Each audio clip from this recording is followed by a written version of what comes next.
হরে কৃষ্ণ। ভাগবত কথামৃতে সকলকে জানাই স্বাগত। ভিডিওটি যদি ভালো লাগে বা ভাগবত কথামৃত যদি আপনাদের ভালো লাগে তাহলে অবশ্যই চ্যানেলটি সাবস্ক্রাইব করে দেবেন। একটুও স্কিপ না করে পুরোটা শুনুন, আশা করি ভালো লাগবে। হরে কৃষ্ণ, হরিবোল জনিতায়।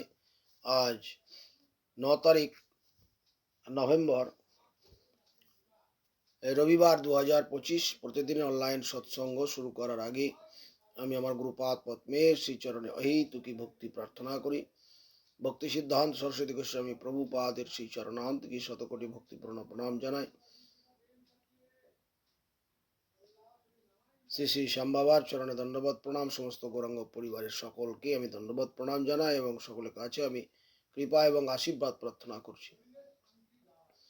বন্দে গুরুপদদ্বন্দ্বম ভক্তবৃন্দ সমন্বিতম শ্রীচৈতন্য প্রভুম বন্দে শ্রীনিত্যানন্দ সহোদিতম শ্রীনন্দনন্দনং বন্দে শ্রীরাধিকা চরণোদয়ম গোপীজন সমায়ুক্তং বৃন্দাবনং মনোহরম আজানুলম্বিত ভুজৌ কনকাবদাতৌ সংকীর্তনৈকপিতরৌ কমলায়তাক্ষৈ বিশ্বম্ভরো দ্বিজবরো যুগধর্মপালো বন্দে জগৎপ্রিয়করৌ করুণাবতারৌ নমামি গঙ্গে তব পাদ পঙ্কজম সুরাসুরৈর্বন্দিত দিব্যরূপম ভুক্তিম চ মুক্তিম যদদাসি নিত্যম ভবানুরূপে সদা নরানম ध्येयं सदा परिभवप्नम् अभीष्टतोऽहं तीर्थास्पदं शिवविरिञ्चिनुतं शरणं प्रणतपालं भवाब्धिपोतं वन्दे महापुरुषते चरणारविन्दम् वागीशजस्य वदने लक्ष्मीर्यस्य च वक्षसि यस्यस्ते हृदयसंवित्तं नृसिंहमहं भजे गङ्गातरङ्गरमणीयजटा कलापं गौरी निरन्तरविभूषित वामभागम् नारायण प्रिय मनोंगमदापहारम वाराणसी पुरपति भज विश्वनाथम श्रीकृष्ण चैतन्य प्रभु नित्यानंद श्री अद्वैत गदाधर शिवासदि गौर भक्त वृंद जय रूप सनातन भट्ट रघुनाथ श्रीजीव गोपाल भट्ट दासो रघुनाथ नारायणं नमस्कृतं नरं चैव नरोत्तमं देवीं सरस्वतीं व्यासं ततो जयमुदीरये।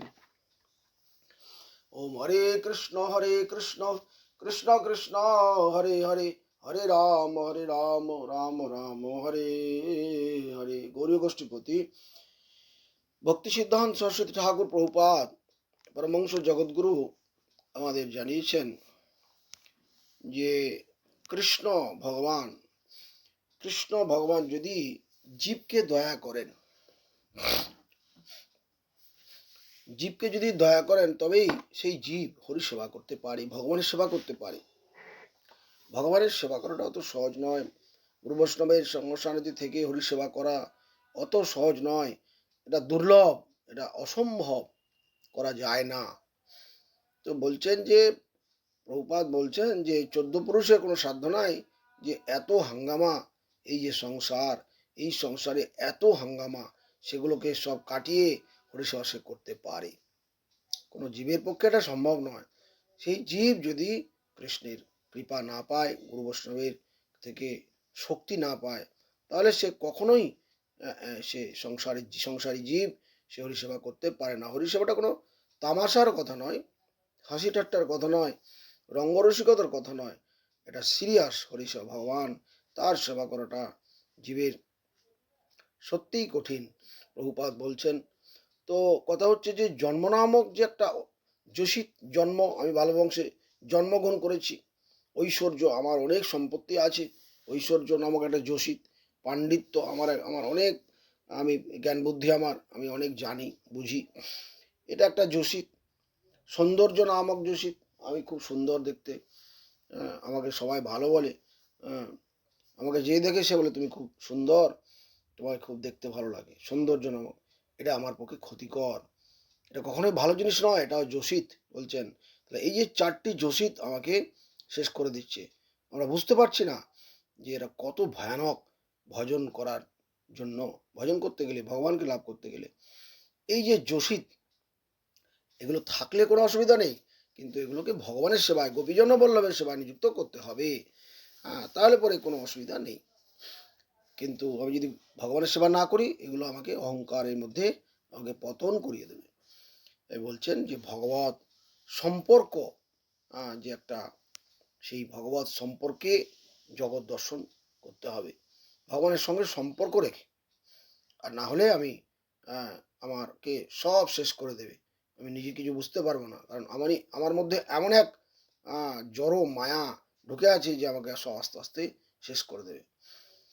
তো কথা হচ্ছে যে যে ভগবত যে বুদ্ধি, ভগবত সম্পর্ক দর্শনের যে পরিবর্তে ভোগ বুদ্ধি, জগতের প্রতি আমার ভোগ বুদ্ধি, এটা জীবের পক্ষে স্বাভাবিক, অস্বাভাবিক নয়।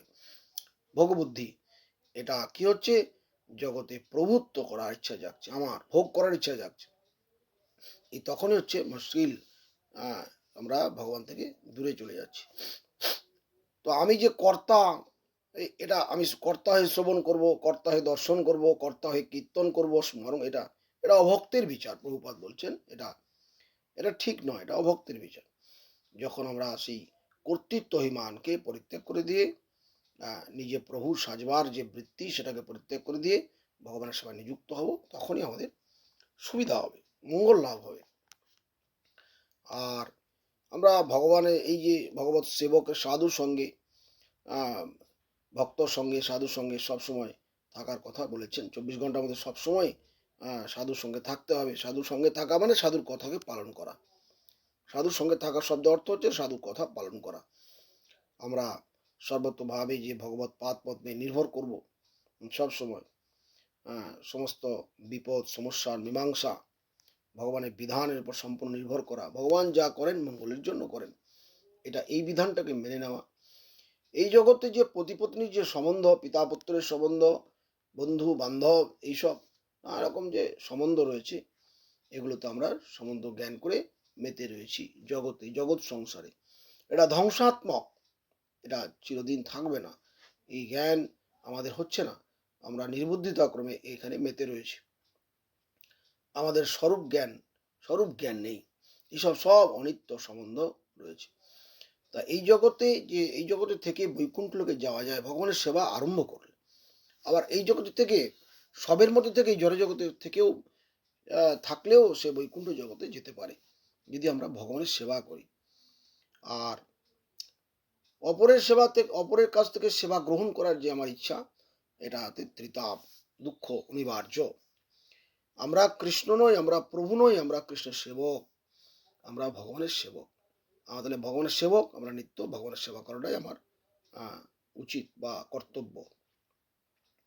আমরা যদি ভগবানের সেবা থেকে বিচ্যুত হয়ে যাই, কৃষ্ণের আমরা নিত্য কেনা গোলাম, এই কথাটা ভুলে গেলেই আমরা কিভাবে ত্রিতাপগ্রস্ত হয়ে পড়বো, দুঃখ, আমাদের আর দুঃখের সীমা থাকবে না। আর এই সংসারটা হচ্ছে নরকের দ্বার। এই সংসারটাকে আমরা যে ভালো বলে মনে করছি, এটা কখনোই ভালো নয়। এই বিচারটা যতক্ষণ পাকাপাকি না আসবে, ততক্ষণ কিন্তু আমাদের হরিভজন শুরুই হবে না। সেখানে এই যে সংসার, এখানে ভোগ, নিজের ইন্দ্রিয় তর্পণ, কৃষ্ণকে ভুলেই আমরা এই সংসারে আছি। তাই শাস্ত্র বলছেন যে 4টে বর্ণাশ্রম যদি কৃষ্ণ নাই ভজে, স্বধর্ম করিলেও সে রৌরবে পরিমজে। যারা ভাবছেন যে বর্ণাশ্রম ধর্ম পালন করলেই ধর্ম হয়, কিন্তু না, কিন্তু বর্ণাশ্রম ধর্মের থেকে যদি কৃষ্ণ ভজন করে তাহলে ঠিক আছে, কিন্তু কৃষ্ণ ভজন যদি না করে তাহলে বলছেন সেটা এই নরক যন্ত্রণা, নরকে থাকতে হবে। স্বধর্ম করিলেও সে রৌরবে পরিমজে, সে নরক যন্ত্রণা তাকে ভোগ করতে হবে। আজকে আমরা এই পর্যন্ত প্রভুপাদের উপদেশ থেকে অমূল্য সম্পদ, আমরা ধীরে ধীরে এগুলোকে কালচার এবং শ্রবণ পঠনের মাধ্যমে যদি কেউ আমরা নিয়ত শ্রবণ করতে থাকি, তাহলে ধীরে ধীরে আমাদের সম্ভাবনা রয়েছে। আর যদি এগুলো থেকে, শ্রবণ থেকে আমরা দূরে চলে যাই, তাহলে আমাদের কোনোদিন সম্ভাবনা নেই ভজন করার। এটা হচ্ছে প্রভুপাদ বলছেন, বাঞ্ছা কল্পতরুভশ্চ কৃপা সিন্ধুভ্যেব চ পতিতানাং পাবনেভ্যো বৈষ্ণবেভ্যো নমো নমঃ। হরে কৃষ্ণ। এই ভক্তিমূলক কথা যদি আপনাদের ভালো লাগে অবশ্যই কমেন্টে জানাবেন।